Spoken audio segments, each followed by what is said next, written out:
I, like any good, small YouTuber, read each and every one of the comments that you find people leave for me. And there are always a few that kind of catch my eye. The first one that I found was somebody asked me to do a Q&A at 4,000 followers.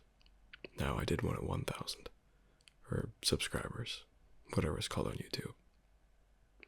Obviously don't have the hang of this yet. But I did one at 1,000 subscribers. And I told that person I would do one at 10,000 subscribers should I be lucky enough to get there. I hope so. I like doing these. We'll see what happens. But that's not why I wanted to make this video. I wanted to make this video because somebody asked me to tell my story with diabetes. And this person obviously didn't want to, out me, I guess. Didn't know if it was a secret. It's not a secret. Didn't know if it was too personal. It's not too personal. And, you guys watching this, or if you're anything like me, listening to this only, y'all give me a reason to make these videos, so it's really the least I can do to explain myself. So here we go. Diabetes is not in my family. A few years after I was diagnosed, I had a fifth cousin get diagnosed. But other than that, not really.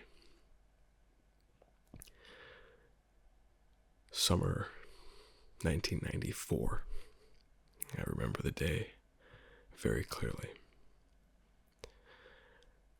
I know it wasn't yesterday because it was a long time ago. But I remember it being sunny, and my grandparents were at the house. They used to live about an hour south of me, so I was lucky enough to see them quite often. I was on the floor of my living room. To my right were these big, big windows looking out at my backyard. And to my left was a hallway headed into my parents' bedroom. And in that hallway was a bathroom. That part gets important shortly. I do remember it was strange because for some reason I was the yellow piece playing Sorry, the board game, if you're not familiar. There was blue, green, red, and yellow. And as I think about it now, yellow probably would have been my last choice. But I guess that's not really important, is it? So I'm sitting on the floor. My sister is to my left. My grandfather is sitting on the edge of the couch to my right. Why the floor, I have no idea. And then I get really, really thirsty for some reason. So I go to the kitchen and ask my mother for a glass of water, and gives it to me, and I throw it back. Walk back to the board game. Roll the dice. Play my turn. One more round after that I think I managed before I really had to go to the bathroom. So go to the bathroom, wash my hands, come back, play my turn. Ask my mom for another glass of water. Gives it to me, I throw it back. Then, just a few seconds later, right back to the bathroom. Over and over and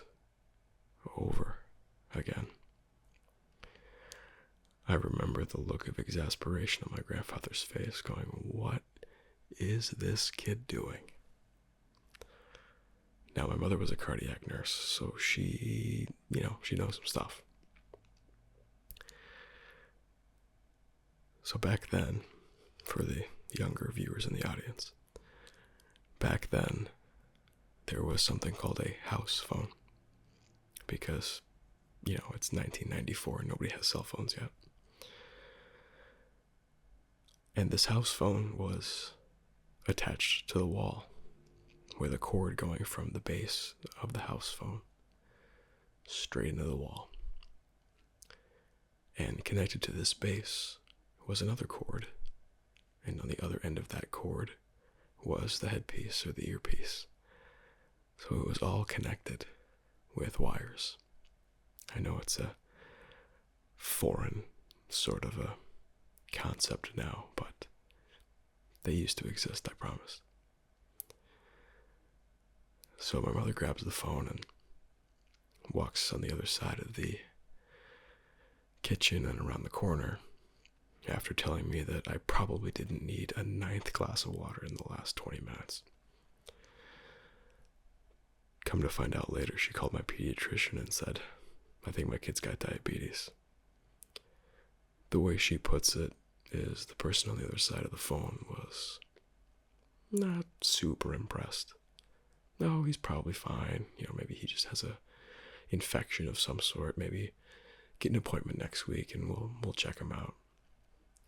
My mother, being the Italian terror that she is, insisted I get seen that day, and well, I did. So I sit there in the waiting room, thirsty and have to pee. While my mother talks to the pediatrician, they bring me back into the room. They give me a quick look over, and then they have this little machine that requires me to get stabbed in the finger for some reason. And I put a little blood on this little test strip thing. Didn't think anything of it. And they showed me what it read. That was the highest my blood sugar's ever been. It was 727. And rather than being thirsty and having to pee simultaneously, I didn't feel a thing. But I will say, the ride home, not the most fun I've ever had. So here I am, 6 years old, being confronted with spending a week in the hospital when I honestly didn't feel bad at all. Not even a little bit. So you can imagine my reaction. I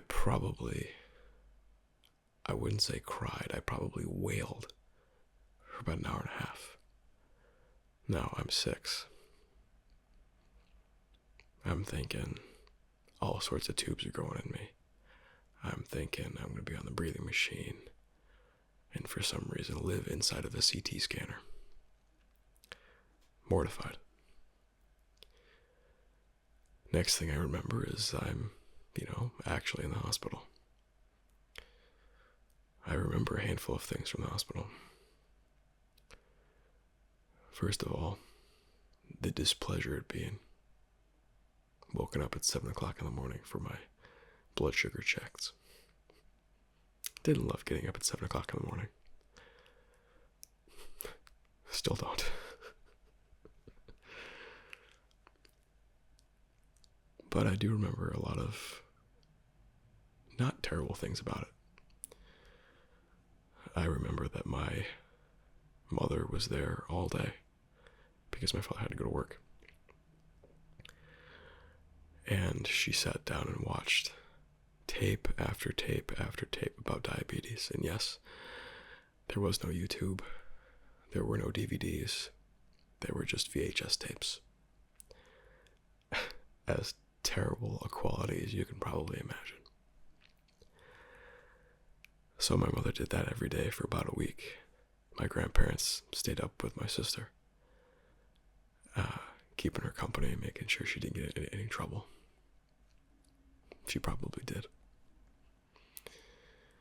And then my father would come and hang out with me and stay in the hospital with me overnight. It was great because I got to stay up late, got to watch football, and I got to watch Jeopardy pretty much every night, and I think that's where my love of Jeopardy comes from. I got to practice giving shots to oranges, and then I got to practice giving shots to my father. So, I do remember that. Thought that was fun. And when there was a lull in the action, one of the doctors, Dr. Brown, would take me out to the front lawn of the hospital and we'd play catch.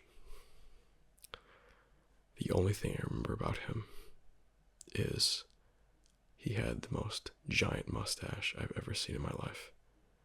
And I may be hyperbolizing because it was so many years ago. Still haven't found one more impressive. A lot has changed for me, for all diabetics, since the mid-90s. I used to check my blood sugar 4 times a day. When I woke up, before lunch, before dinner, before bed. Test strips were not terribly hard to come by, but the actual testing of the blood sugar took a long time. Now, this may not seem like a lot to a lot of you, but between finding the whole kit and performing all the setup and washing my hands and changing the lancet, and if you are a type 1 diabetic, you know why I'm chuckling. And getting the test strip in there, waiting for the machine to warm up, checking your sugar, waiting for the countdown to happen, the countdown, which was about 45 seconds. But that whole ordeal took about 3 or 4 minutes of your life. And while that may not seem like a lot, that's 12 to 16 minutes a day. It's about an hour every 4 days that's just gone. So, I didn't love to do it because it wasn't a waste of time, but it wasn't particularly efficient.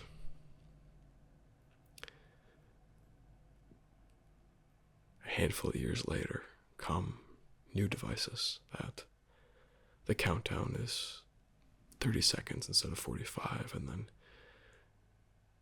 20, and then 5. And I had that meter that dropped by 5 seconds for a long, long time before wearables started becoming routine. Now, and for the past, I don't know how many years now, 7 maybe,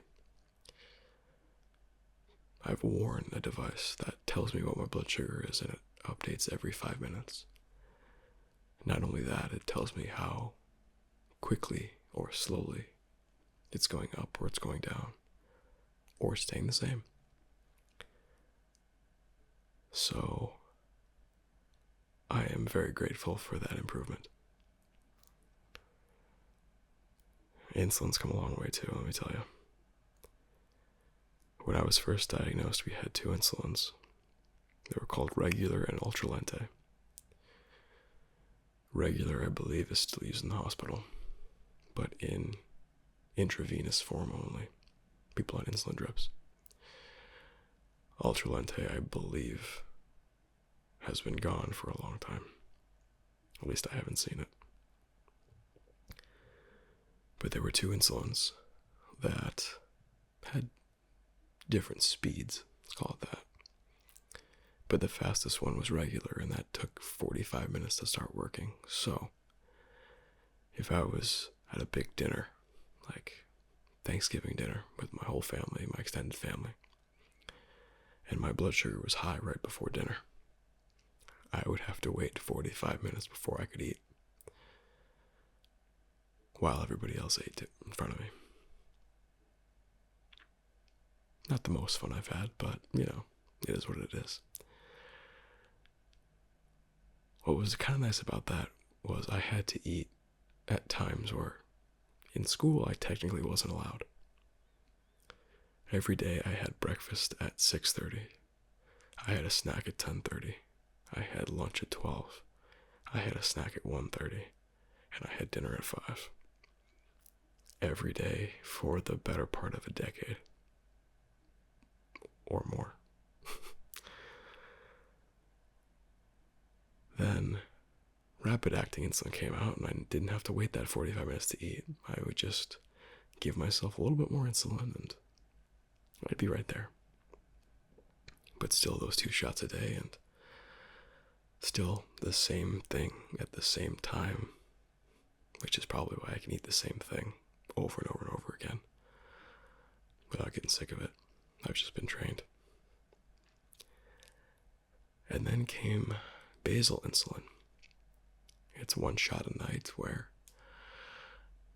it just kind of gives you a baseline, and you use that rapid acting insulin every time you want to eat something or every time your blood sugar's high and you need to correct it.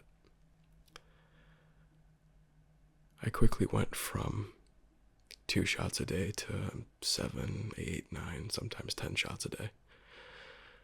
But it gave me a little bit more freedom with regards to my life and how I live it. About a year ago, I started wearing an insulin pump. This is a smart insulin pump that talks to my monitor, that knows if I'm drifting too high or too low and makes small adjustments accordingly. I can't tell you the last time when I pricked my finger was, and I can't tell you the last time I had an injection. Well, that one I can. It was about a year ago.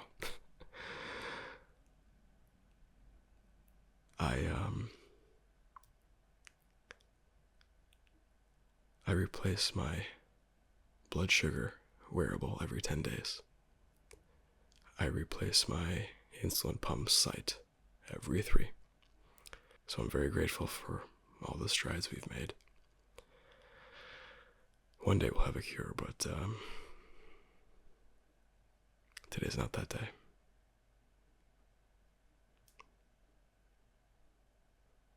It's affected me in a number of ways, diabetes has, but it's a story for another day. See you next time.